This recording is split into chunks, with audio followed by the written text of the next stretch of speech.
Good morning everyone, I am Seni M. Nabeno. I'm here to discuss the management strategies. So management strategies are ways or plans to solve a problem or to make a situation better. So we have four management strategies. So the first one is the contour farming. So contour farming, it is the planting along the natural contours of the land to reduce runoff. So ito naman po is ginagawa siya para hindi mabilis bumaba ang tubig ulan, kaya hindi natatangay ang lupa at hindi nasisira ang taniman. So kadalasan ito nakikita sa mga lugar na mabundok, tulad na lamang ng Bukidnon, Batangas at Benguet. The next one is the terracing. Terracing is creating terraces on slope to slow down water flow and increase water infiltration. So ito naman po is yung ginagawa siya para bumagal ang agos ng tubig ulan, kaya mas nasisipsip ng lupa ng tubig at hindi natatangay ang lupa. So one of the example of this is yung rice terraces in Banawe, sa Sagada Mountain Province, Kalinga at marami pang iba. The third one is the cover crops. Planting cover crops to protect the soil surface and prevent erosion.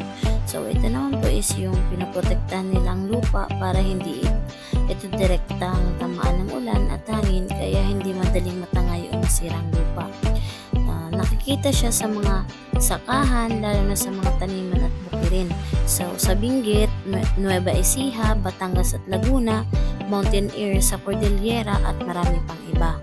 The last one is the mulching.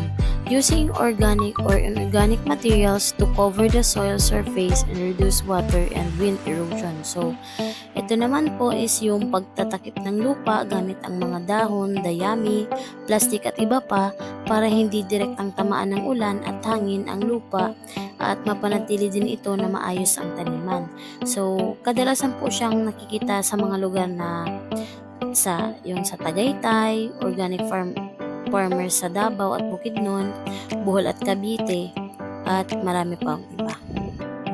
Yung soil pollution is the contamination of soil by harmful substances that reduce its quality and make it unsafe for plants, animals, and humans. So, ito naman po is nangyayari kapag ang lupa ay nadumihan ng mga mapanganib na bagay tulad na lamang ng chemical at basura, kaya nasisira ang kalidad ng lupa at nagiging hindi ligtas para sa mga halaman, hayop at sa tao.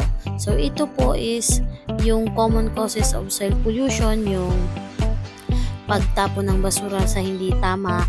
So nagkukos po siya ng one of the causes of soil pollution. Tapos, ito naman po is yung naging effect of soil pollution. So, dahil po dito is nadadry yung mga tanim, kaya nagkakaroon ng soil pollution. Yun lamang po at maraming salamat. Thanks for watching.